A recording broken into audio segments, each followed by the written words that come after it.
Hey everybody, it's Mark Schultz here, and we're live with another edition of Recovery in Aviation.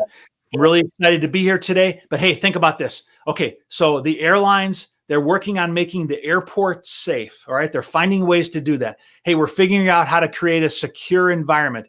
You know, we pass through and we go to the airplane, and the airlines are now working on finding ways to be able to make it so that we're comfortable that we're flying. You arrive and the arrival environment becomes safe. But here's the question is that now what about the destination and where I'm going? Today's discussion is how is the economic downturn affecting businesses that support surrounding aviation? We're going to take a look at the keys to success and what's happening now. What is it that I can do and what are the factors to success? All right. Here's the thing. My business will not be a casualty. All right. Hey, we have a special edition here today, and part of our series of Recovery in Aviation, I'm pleased to introduce Darko Todorovic. He's the Director of Travel and Transportation at Unisys, and he's based in Madrid. Hi, Darko. How are you today? Hello, Mark. Very well. Thank you. How are you doing? I'm doing good. Thank you. It's been a few months since we've been able to do this, and I really appreciate you coming onto the program today and being part of our discussions. Thank you. Thank you, Marco, as well. You know, maybe you notice a lot of books behind me. Most of them are about travel and destinations. You know, I think like most of the people on the call today, I'm also very much waiting for the opportunity to travel again. Yeah, I agree with that. I really do. Hey, Darko, people may not know exactly who you are, and I told them that you're the Director of Travel and Transportation at Unisys. How long have you been in the airline industry today? 20 something, maybe 25 years, most of that time at Unisys in different roles. My background is technical. I started with an architect, project manager. I did services delivery. I did sales, business support, and currently I'm running travel and transportation passenger business for Unisys. That's great. It's exciting. I mean, both of us, you and I have both been in the IT industry, in the aviation industry for a long time. And I appreciate your background and experience in joining us today.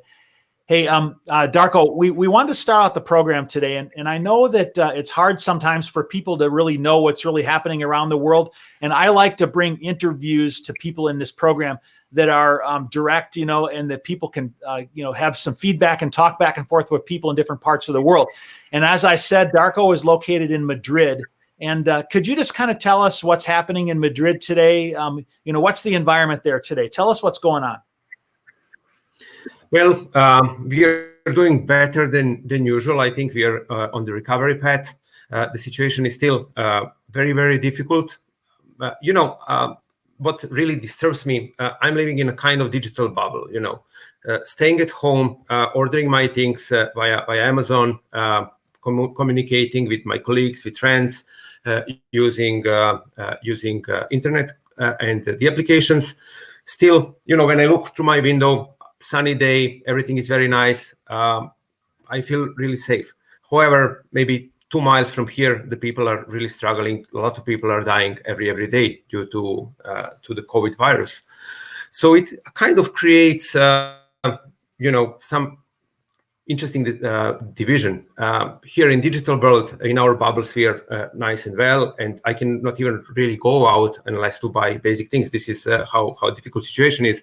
And a few miles away, there is a real struggle. The same thing happens with the aviation industry here, apart from having cargo relief flights, apart from having repatriation flights, everything else is pretty much closed. Yeah, how do you feel like that's impacting the people surrounding you? I mean, how's the mood of people? Well, Madrid is very, very open city, welcoming people from all over the places, and the people are really cheerful. They try to keep their spirits very, very high through the crisis. Obviously, we all feel the disaster that's going on. However, we do have great expectations that the things are going to get into the normal, or maybe new normal, better sooner than later. Actually, we do hope that to see some relief starting to happen in May, and after that to extend through June, when we can eventually go with our more or less normal life. Yeah. No, I really feel for the people there, and I know it's been a big challenge. And Spain was hit so hard.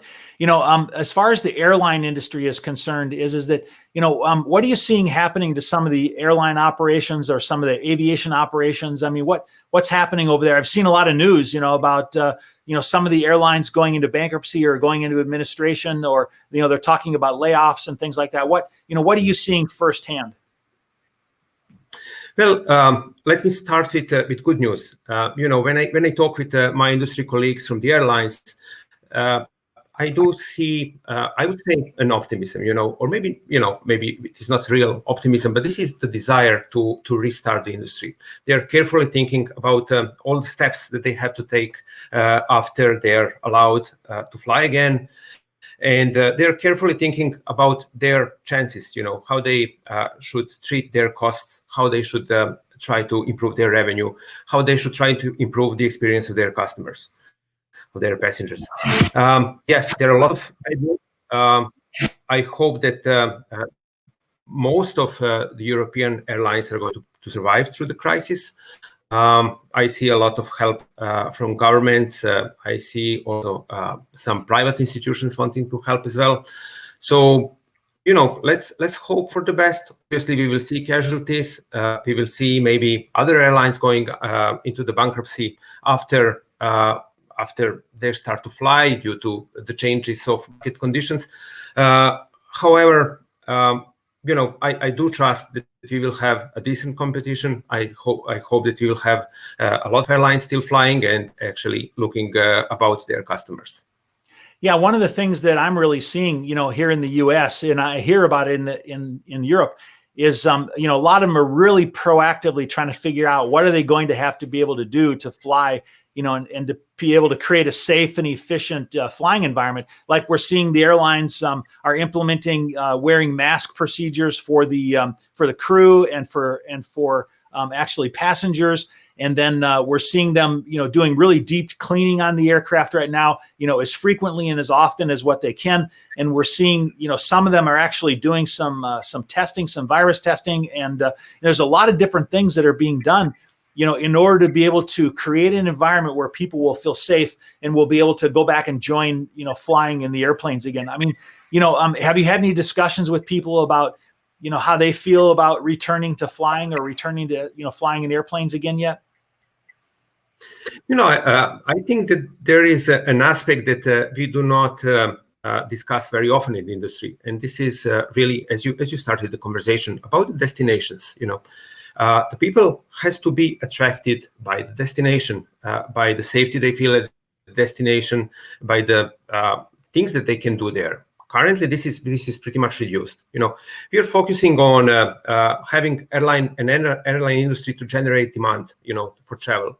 I think this has to be a combination between the local authorities, the governments of the destination, and the airline. And that combination can really get back people to travel. I don't believe that the people are worried to travel in the air transport. When you think about that, airports are very protected environments. Aircraft cabin, probably the cleanest place that we are going to find. So what happens when we come? For example, in Europe, you will probably take a public transport. You will take metro, you will take train to get to the city. When you get to the city, you have to go to your hotel, you have to go to the restaurant. What about those places? So, and the other thing actually very interesting, before we plan to massively return to flying, we have to ensure that the destination can accept a lot of people. Currently, due to the social distancing, you have a very reduced usage of restaurants, of other public facilities. Do you really need more people at this very moment? So this is exactly what we have to see. We have to see all ecosystem moving on. And my opinion is that the airlines are very much ready and probably in a better shape than some other parts of the industry. Yeah, I really have to agree with you because I see so many proactive things that are happening right now. It's really actually very encouraging to me to see the response that the airlines have made and how they're saying, what do we have to do to adopt? What are the factors that are affecting people being comfortable flying? and I agree with you. I think the airlines are very ready. And then I take a look around us and I say, well, what about, everything else, right now? I have interviewed some companies that are actually adopting, different practices, now that they have to operate differently. Like, for example, they're coming up with new products and services. What's happening with you and your business right now? I mean, how is it affecting your customers? And are you doing anything different today because of that? Of course, our customers did suffer quite a lot in all levels. So obviously, we know that how businesses suffered very much. The airlines, especially in Europe, are in a hard situation. However, when I look at the airline employees, they suffered as well, trying to provide the best possible service to their customers, and there was a massive need for changes, need for refunds, for cancellations. So it was a really, really difficult situation.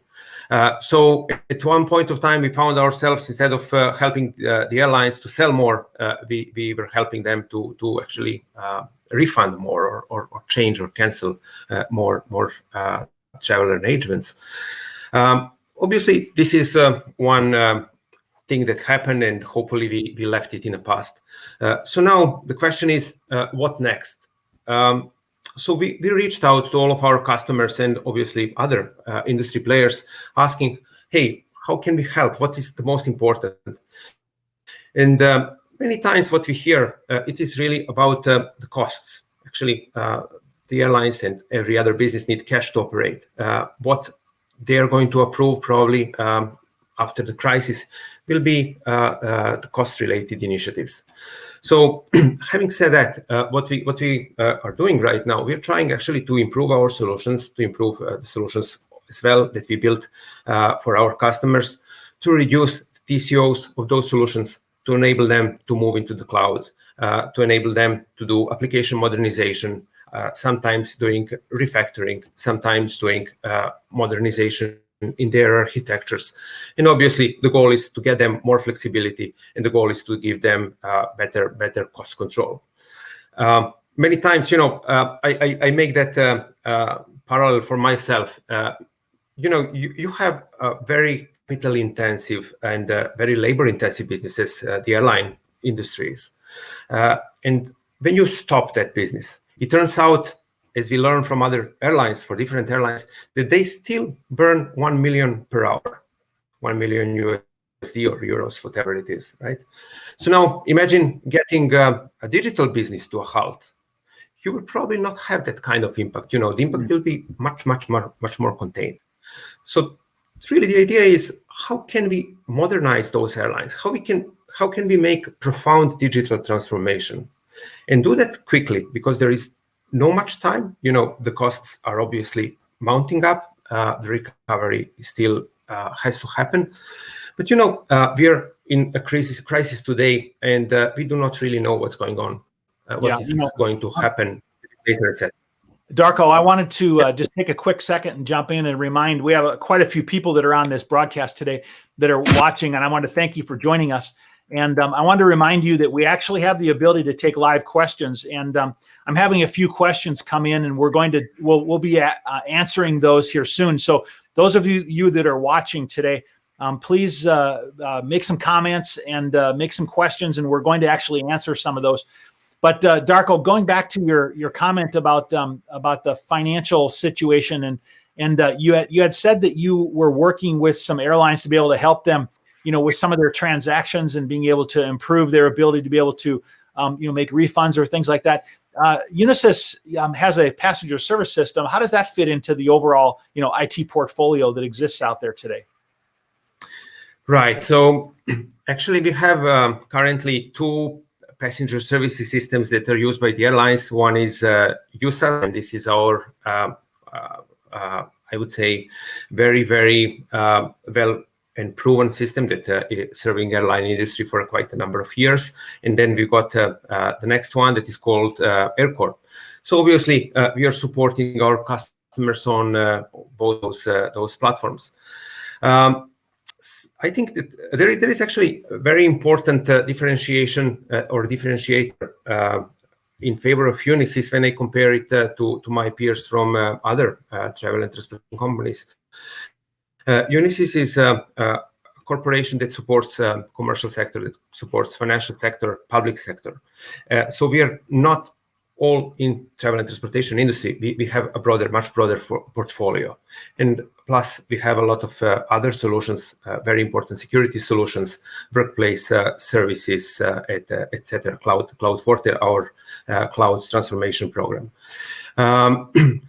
Saying that, that breadth of different things that we are doing for different kind of customers gives us the opportunity to continue to innovate, to continue to improve our solutions through the crisis. Yeah. And actually, I'm very, very busy right now by improving our offering, especially in something that we call, and maybe this is a little bit technical, order management area. This is the area that we trust the most currently, that will bring the transformation. And when I talk about transformation, obviously this is the technical transformation, but I believe that this is also customer experience transformation, and we can discuss a little bit later on that.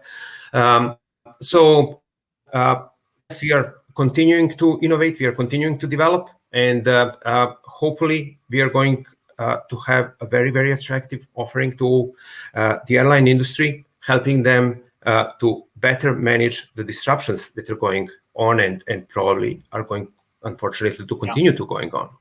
So, Darko, let me go to a question that we have, because I wanted to. It's relevant to the discussion you're having right now.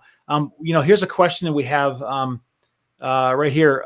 This one right here from I can't pronounce the name, but it's up on the screen there. But anyways, the question that's being asked is that, will the financial resources really be there after this recession? And so you talked about some of the things that you're doing that are really addressing optimization through digital, or, really improving an operator's or an airline's ability to be able to operate. And I know everybody's going to be under financial constraints. What's going to be our ability to be able to implement solutions which improve us financially when we're constrained financially? I mean, what thoughts do you have on that? Well, first, I think that the airlines are going to look very closely into the projects, into the opportunities to reduce their TCO. Well, I'm talking obviously from IT perspective, especially from commercial systems at the airlines, because this is what we do as Unisys. So those projects, I firmly believe, will be prioritized by any airline. That question also can refer to the people, to the passengers. Actually, what will happen with the passengers? Can they recover? We know that a lot of other businesses, not just airline businesses, are suffering. Well, I guess that we will see recovery period longer than we hope to have. I can throw any number. Let's hope that we will have within 2 to 3 years the traffic that we had before the crisis. Difficult to say. Actually preparing for this call, Mark, I just go back to my old book from the last year, and it says the robots are coming. Yeah. And I read it from Andres Oppenheimer. Read it last year, and actually, it is a very, very hot topic. So it is about the businesses that are going to be changed due to automation, due to transformation. COVID is giving us that transformation opportunity. Well, we didn't ask for that really, but this is what really happened. So the societies are going to change, and the societies are going to adjust, and also the jobs are going to adjust. My firm belief is that we will see much faster rate of changes, much faster technology adoption, AI, robots, etc., and we will find new job opportunities. So call it a recession or whatever you want that we experience right now. My belief is that it is not going to last for a very long time, and we will see passengers getting on boards again. Yeah. Hey, one of our other viewers has asked a question that I thought, may be interesting to you to answer. This one here, that's here. Due to digital acceleration, do you think people will fly less? I mean, all of a sudden now we're improving our ability to be able to communicate digitally. What do you think that will do to the amount of people flying, or maybe the demand for flight? This is going to be obviously one thing that is going to happen. Can you really get your can you really get your physical experiences in a virtual world? Well, for sometimes you can, but I don't believe that it is going to be a real goal of all of us. I think that we will like to have first-hand experiences. Now we can really discuss, and we can say the tourism that we had before the crisis maybe was not the optimum one. We had a lot of places suffering through over tourism. We have a lot of movements regarding the sustainability of the industry from the ecological perspective. Those things now we have a chance to address step by step. So I do believe that the people are going to use more digital capabilities. However, over time, they're going to return to their physical experiences as well. Yeah, Darko, that's my opinion exactly, because you know what, when we got smartphones, it didn't decrease our activities, it increased our activities. All right. And so, I think the introduction of digital is going to add and enhance an experience. It's not going to take away. You see, because economies depend upon air transport and commerce, and cargo movement, and people depend upon experiences through traveling and, and seeing new things and meeting people and connecting with people. I mean, I want to go to Madrid, and I'd like to go visit Madrid. And so, that doesn't go away because I can go watch a video online. And so I think it's a great question, but I think digital enhances our life. It doesn't replace things like that. Yeah, I fully agree. Yeah.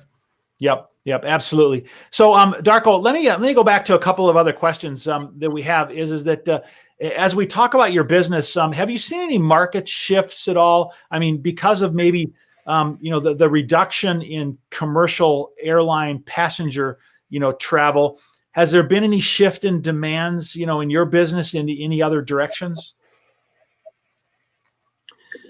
Well, I think that we feel the pressure, and this is, I would say, our part as well.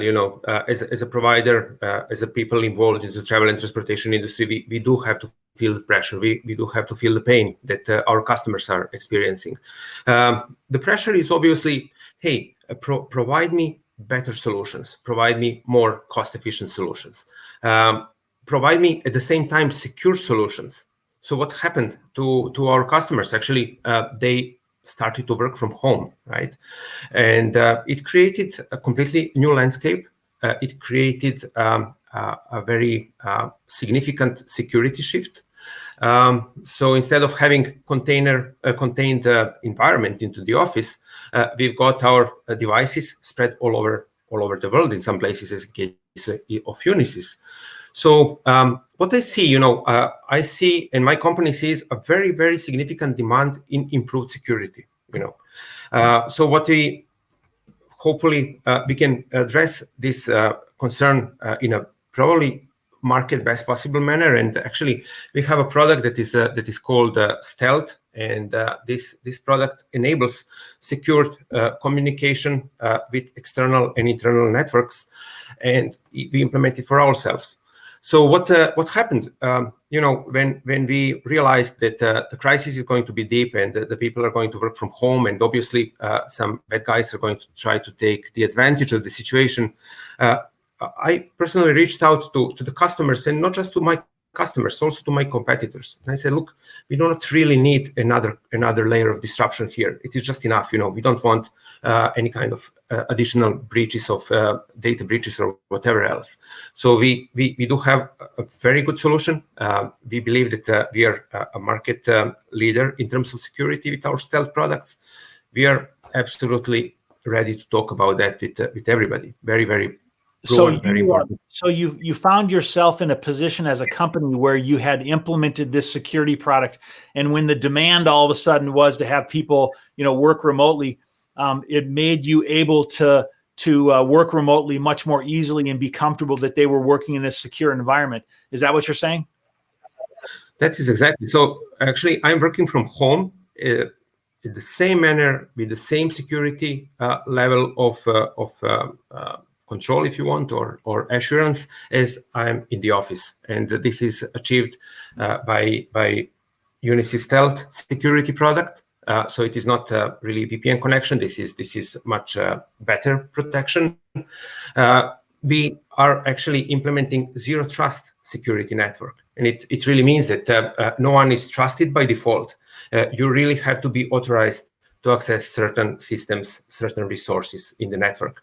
And the good thing is that we extend it to the endpoints that are in our homes, all the way around, encrypted, all secured, and we can automatically isolate the endpoint that is behaving inappropriately. This is in a matter of the seconds. This is really, really amazing. Well, you've really put yourself in a good position to be able to have that security product implemented within Unisys, and that's commercially available to people as well, the same product that you use? Absolutely.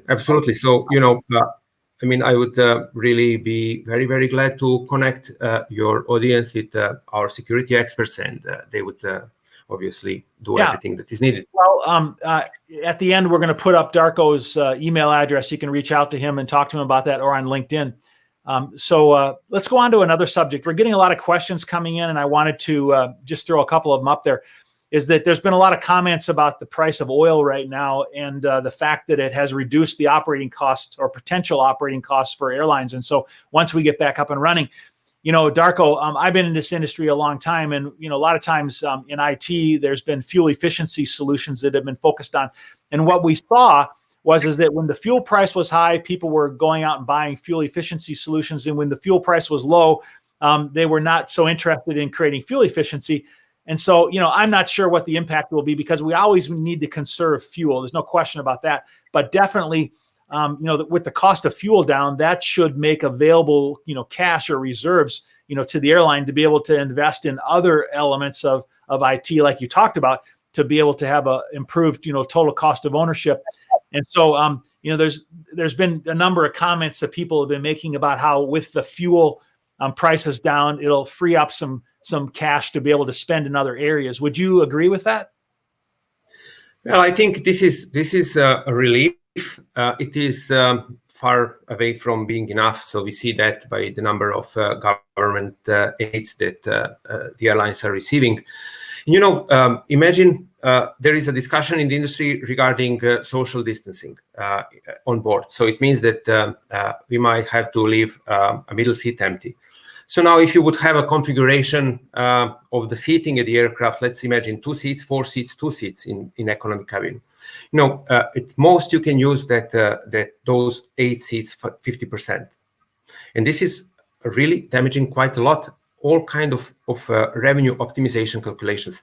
So now to add to that issue, you might be allowed to travel with the family and sit together. However, if you are, let's say, sole passenger traveling without your companion, you have to maintain the social distance. So now what happens?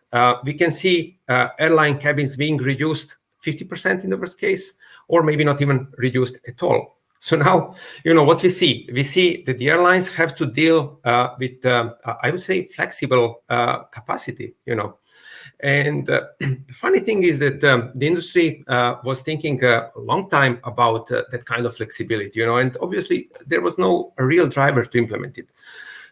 Obviously, we are thinking about those things. We don't know if it is going to happen, if it is going to be a regulation or not, but it creates completely new field for investigation, for automatization, for AI implementation, if you want. Yeah, I've had some thoughts on that, and I personally believe that load factors on airplanes, they have such narrow operating margins that unless we figure out how to create a safe environment that does not include social distancing on the airplanes, I don't think the airlines are going to make it. I saw that in the news this morning that there was a Chinese airline that was offering for sale. You could purchase all the seats all the way around you, okay? And you could social distance yourself with 8 seats blocked off around you. And, just imagine that. I mean, I'm not saying that's a bad idea. I think innovation is great. People need to figure out how to attract people to fly. That's great. Okay. But, we all know, and, you and I have been in the industry long enough to know that the margins are so slim that you can't block out 50% of the airplanes and still make money. So I think that the focus is going to be on how to protect people when they're in close quarters, masks, cleaning, testing, things like that. And if we can provide, people that are not infected, going on the airplane, if we can provide disinfected airplanes and safe environments, I think that that's going to be the way that we're going to protect people and make them feel comfortable flying. I mean, I just think that's what's going to happen. Right. I do expect international organizations as IATA to work very closely with the airlines, to work very closely with the governments, and get those regulations in place. Currently, I think that a lot of different countries are doing different things. And once that the countries decide to open up the borders, it does have to be regulated. And if it is not the case, it is going to be a real difficulty to travel. Yeah. Actually, this is, I would say, anecdotal. We invested quite a lot effort in the airline industry, providing the personalization at the time of shopping, and we wanted obviously to make the best possible shopping experience and to try to provide to the passengers exactly what they want. Knowing their profiles, having their 360 degrees customer view, right? So obviously, sometimes we are more or less successful. However, what I discovered, our AI-based solutions are very often built to do more of the same, because many of those just stopped to work at the time of disruption. My watch, for example, my watch believes that I have to train more than I did before, although I just locked my home, or my travel app believed that I have to go and travel every Friday, and I can really not do that, So I believe that instead of having that AI trying to make more of the same, we have to make an AI that is artificial intelligence, that is going to help us at the times of disruption. And we are looking very closely at Unisys about that. Well, can we really make the personalization at the time when it matters, And I think we will have, unfortunately, very or too many opportunities to do that. What I expect to see, I do expect to see disrupted travel. You might go somewhere and you might find yourself in the region that actually got a virus breakout, or that you really fell sick at your destination, and then you have trouble to go back home. To me, this is a great opportunity, untapped opportunity for the airlines to get the self-service to the passenger the best possible way, to get the passenger communication the best possible way, and to get the flexibility to adapt to the need of that particular passenger in the best possible way, offering, for example, the communication to the rental cars, to the hotels, to other establishments, advising that the passenger might have a disruption in travel plans. Yeah, that's so great. That's really interesting, Darko, because last year you and I talked about personalization and how important it was to do personalization both at the airline level and the actual passenger kind of level. And so if you take this to the next the next level, like what you're talking about, there's a tremendous amount of factors that could be introduced into that whole experience. All the ones you were just talking about. Boy, that I think that as we're all looking for ways to optimize the industry and to leverage the opportunity to be able to maybe improve our business or expand our business, that definitely would be an area where airlines could focus on cost reduction. And by doing that, providing that optimized passenger experience, they're going to drive traffic in their direction. All right. Darko, I wanted to just make a quick comment, is that many years ago when I worked at an airline in North America, I was involved in some of the revenue, passenger revenue systems. And one of the things that we found was that the airline that could attract the biggest group of customers, whether it be through sales or personalization or things like that, was the one that was able to get the most revenue And what I mean by that is that the more quickly you could get that momentum and the more quickly you could get a system and a solution out there or get a sale out there, more people moved toward you and toward your airline, and they would stay with you. And so, I think you bring up a really, really good point, is that this passenger experience and customization, it might just add to the bottom line more than what we might think, in a time where we're looking for improvements in our bottom line. Absolutely. I mean, this is the matter of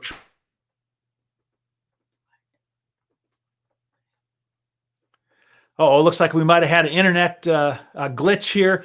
Looks like we might have lost Darko for a minute. And so let me just kind of continue that until we can see if we can get him back on stream. But we have some questions that have come up here. And what I'm going to do here briefly is I'm going to take some of these questions. Let's see. We had some comments and questions. I had some from, I got some questions from my friend Simon Barker out there, my business colleague. He made a comment about aircraft filtration systems are better than most people think. And the flying public really needs to know about that, or we need to educate them about that. I really agree. I've seen some news stories recently where, we've had absolutely had some improvements in aircraft filtration systems and the ability to be able to filter out impurities from the air. And I think that's going to be an important part of getting people out there. Again, is making them feel comfortable with the aircraft filtration systems. And so, Darko, it looks like we had a little technical difficulty and you were dropped off the broadcast for a minute, but I'm just in the middle of answering a few questions here. But, there was some questions about aircraft filtration systems and different things like that we need to provide more education on. But that was really just one topic. And, I think it would really be valuable if we picked, like, for example, or Darko, if you were to identify, not on this broadcast, but if you and I were to work together and we were to identify all the different factors that might affect the total cost of ownership, like what you were talking about, and if there were more education that were provided to people on those topics, definitely, I think that it would make people feel more comfortable with flying. It would make airlines understand better, like what personalization of an experience could be, of that passenger experience. But I definitely think education on key subjects is an important part, like what we're doing right now, having these kind of communications, Yeah. Mark, what is going to happen? Actually, I think that we are going to see very big improvements first at the airports. So, once the people go to the airport and see all those biometrics implemented, recognizing them, maybe even under the masks, and being capable to provide seamless journey through the airport, making sure that they comply with their documentation, that they comply with their health regulation as well, and they can go in a seamless manner, in a safe manner to the final destination. They're going to be really reassured. What I want to say here, I think that the airlines have a great opportunity to be that partner of trust to the passengers, instead of the partner of trust that is going to take end-to-end experience, maybe not at the same terms as we were talking about that before the crisis.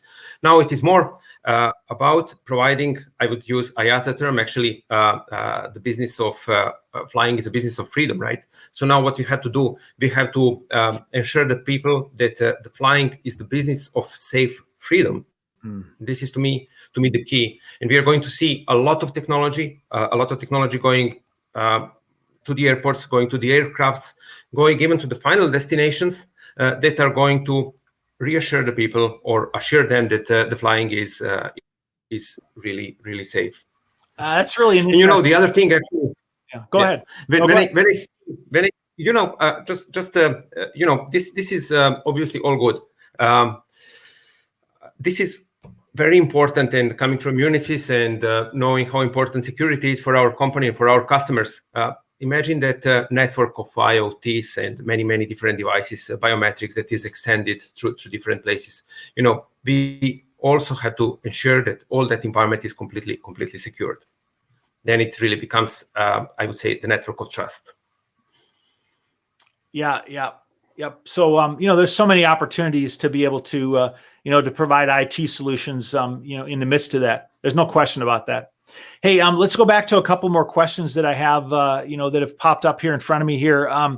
There's some comments that have said that, can we really survive, a summer of lockdown? And I wanted to comment on that and say that I'm not really sure what's happening, in Europe just yet, but in the United States, there's actually states right now that are beginning to release their stay-at-home orders right now, and there's some businesses that are beginning to open, and they're not just doing that across the board. I mean, because they definitely don't want a second wave of the virus again going through. But what they're doing is they're looking at states which have the lowest incidences of the virus, and then are into recovery right now, and they're starting to open businesses, within those areas. All right. And so, yes, I don't know exactly when the lockdown or when, people are going to be allowed to be able to fly again, or when they're not be able to fly, when they're going to feel comfortable flying again. But what I can say is that businesses are beginning to open and things are starting to operate within the United States. It's going to be a slow going process, but it's starting. Are you seeing any businesses or any of the restrictions being lifted at all in Spain? Well, I think it is going to be a part of EU decision and opening up, and we do hope that those kind of decisions will be taken during the month of May. So hopefully we will see some traffic going within the EU, probably to the UK and maybe some other destinations.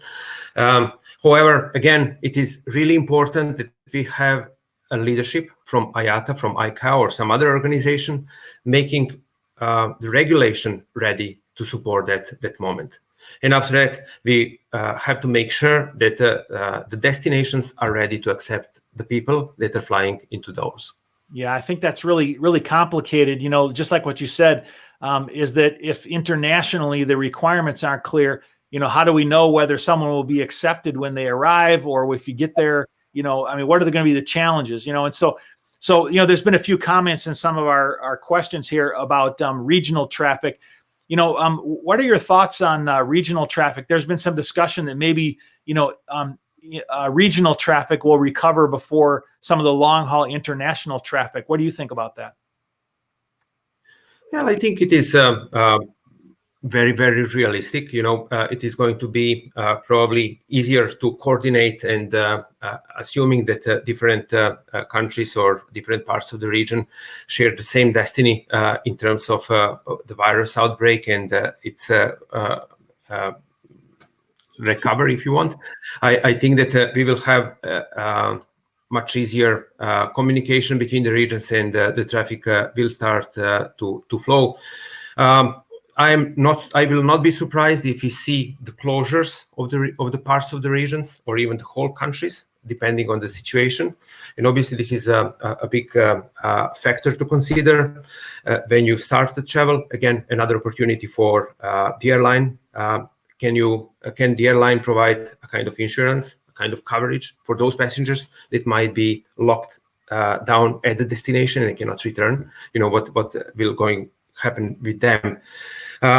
So we do think quite a lot, and we do think quite a lot how the technology can help the airlines to be the central position of trust in that chain.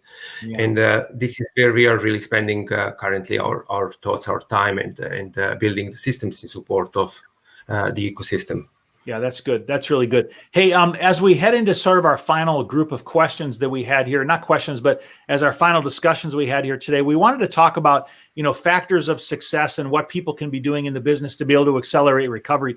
And, are there any thoughts about, if you're a business out there, Darko, and, based on your experience, you have many years of experience of seeing downturns in the industry. I mean, are there any thoughts you have about recommendations you would give to people about what should they be doing? What are the factors of success right now for a business during this really difficult, austere time? Well, I think that the cash is the key really here. So the businesses will have to look very, very closely how they spend the money, how they generate money, to try to be as much positive as possible. Really difficult to say if it is going to be possible in the first, let's say, weeks or months. When the travel starts to appear, we will see probably reductions around the airline capacities, probably reduction of the airline workforce as well. Those are unfortunate consequences as well. However, I would, I'm an optimist, and I would say even if you want technological optimist, I believe that the things we have as a humanity, as a civilization, many things that we built and stay somewhere in small parts of business, right? They're going to expand. I think that we're going to see much more robots around us, much more automation, and I think that this is transformational point. The airline industry is going to be solid as we go forward, because it really has to be. It has to be sustainable. I'm not going to say that we can turn it on or off with this, but it has to be. It has to be more sustainable and not so much dependent on the things that might even happen and repeat into the future. So I would say at the airline, you will probably need two groups of the people. You will need the COOs, or the people that have to make sure that they operate as efficiently as possible, and you will probably need a separate group of people that will going to take care about the transformation, about the organizational structure, the management and change, and they will probably look after all those new trends, new technology that has to be integrated in order to get to the better outcomes as you go forward. Yeah, Darko, I really agree with that. I think that, leadership and enthusiasm, you said that you were a technical optimist, I am as well. I really believe that digital transformation is such a critical component of our businesses moving forward. And it's so much going to enhance our lives and our businesses and reduce our total cost of operations. I've seen so many operations make a tremendous amount of improvement in cost reduction. And so, now more than ever, we should be focusing on, how do we optimize our businesses? How do we improve our business processes? How do we leverage the people and the experiences that we have? How do we really optimize our business around this digital experience? Let's use this scenario. Let's use this situation that's existing right now as a reason to be able to accelerate forward. We have two options in life. We can either be paralyzed by, the factors and the things that are happening around us, or we can acknowledge it, we can accept it, and we can look at the new environment around us and say, how do we now move forward in this new normal? And so I really like your attitude, because I believe that it's extremely important that we acknowledge what's happening around us. We put back in place safe and efficient travel. We look at new ways to be able to optimize our environments. We as leaders need to be enthusiastic, and we need to move forward, in this new normal and accelerate. And you know what? The resilience of leaders and the engagement of leaders with great enthusiasm is going to accelerate recovery. There's absolutely no question about it. Absolutely. Mark, and maybe taking it to the stretch, just look forward for new eventual business models. We talked about that in the past. We were talking about digital airlines or virtual airlines. I think that we're going to hear about that more and more as we go forward. Traditional businesses are going to be challenged, and probably no one will like to be left aside or left behind. So I'm really reasonably convinced that we are going to see dramatic digital transformation at the airlines. Yeah, absolutely. Hey, Darko, we're nearing the close of our time here, and we have a lot of questions, and we'll go through afterwards, and we'll respond to everyone's questions and comments, in the LinkedIn stream. And I thank you for those questions. But if people want to get in touch with you and have further discussions about this, or about your products, or about digital transformation, or things like that, how is it that they can get in touch with you? What's the best way to do that? Yes, so I'm open on LinkedIn for connecting with the colleagues, with the people, obviously, and they can connect me via LinkedIn or via my Unisys email that we can probably send. Yeah, there it is. We got it on the screen there now. So if people want to reach out to you, they can go directly to your LinkedIn, and it's right there. It's Darko Todorovic on LinkedIn, or they can reach out to you via email. And so I wanted to encourage you, but anyone that's watching today, we've had a tremendous amount of people that have been watching today and a lot of questions. And If you have information or if you have questions or anything for Darko, reach out to him by email or by LinkedIn, and he will be happy to engage in a conversation with you. That's what it's all about. And I'm certain that it will be an enthusiastic conversation. No question. So, hey, Darko, thanks so much for taking so much time today and your expertise. You have so many years in the industry and IT, and I greatly respect it. And Unisys is a long-standing company. They've been in the industry for a long time, and you really have innovated your company, and you guys have really done some amazing things in the last few years. And I want to tell people out there in the industry, I want to recommend that people reach out to you, because I think you guys have a lot of great solutions and a lot of great talent, and it's a great company. So thank you for joining us today, Darko. I really appreciate it. Thanks very much for your time and invitation, Mark. All the best. Yeah, it's great. All right, everybody. Hey, thanks for joining us. And, every Friday this is a special edition during the week, a midweek edition of our Recovery in Aviation. Every Friday at 9:00 Pacific time, we have these conversations and interviews with leaders in the industry. We have another one coming up just 2 days from now on Friday at 9:00 Pacific time. And we'll be having another leader in the industry. We'll be having some more conversations about this. But for now, I wanted to wish all of you great enthusiasm, and please, as leaders in the industry, contribute and have conversations, leverage the people around you. Let's work together to be able to create a safe and efficient environment in aviation. And together we are going to fly to new heights. I say fair winds and following seas to you, and everybody have a great day. Thank you. Bye. Thank you.